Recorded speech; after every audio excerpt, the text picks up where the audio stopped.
let's look at how we can begin to keep our commitments.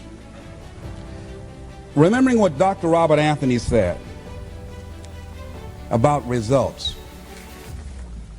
When you keep your commitments, you're able to produce some different kinds of results in your life.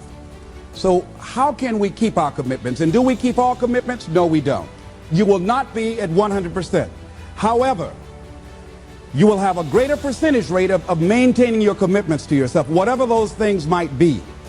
If it's going into business, if it's changing a habit that you know that works against you, if it's overcoming self-destructive behavior, if it's retraining your thinking, if it's reinventing yourself, if it's trying to begin to design your relationship differently, all of us have the possibility, by focusing and really harnessing our attention and concentrating on it, we really have available to us the power to honor our commitments in those particular areas. So number one, make it priority.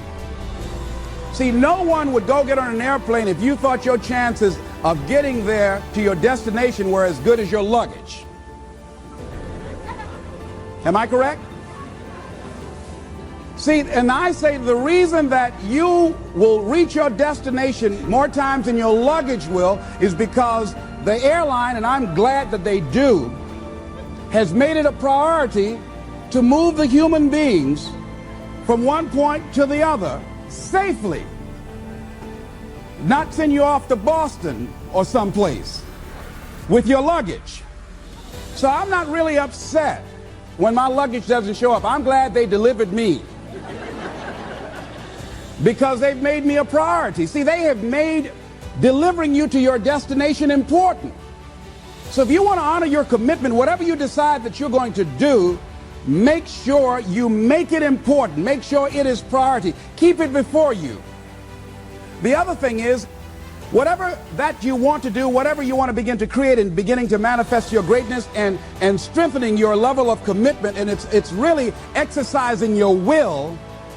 Find something that you want to do on your goal, one action step, but make sure it stretches you, that it challenges you, but it's doable, that you can do it. This year I decided that I was going to exercise. So I started out doing just 10 setups and 10 push-ups. I know I can do that and not get upset about it. I can do that without thinking. So I started out small. Now I'm up to 50, but if I try to do 50 starting out, I wouldn't still be doing it. So I started doing it in manageable segments. Do that, and that strengthens your will. So my commitment now is strengthened and fortified by the activity of actually doing it. So now I can expand and build from there. When I decided to begin to manage my money differently, and I started saving 5% of my money, then I increased it to 10%. Then to 15%. So now I have disciplined myself to live off 75% of my income.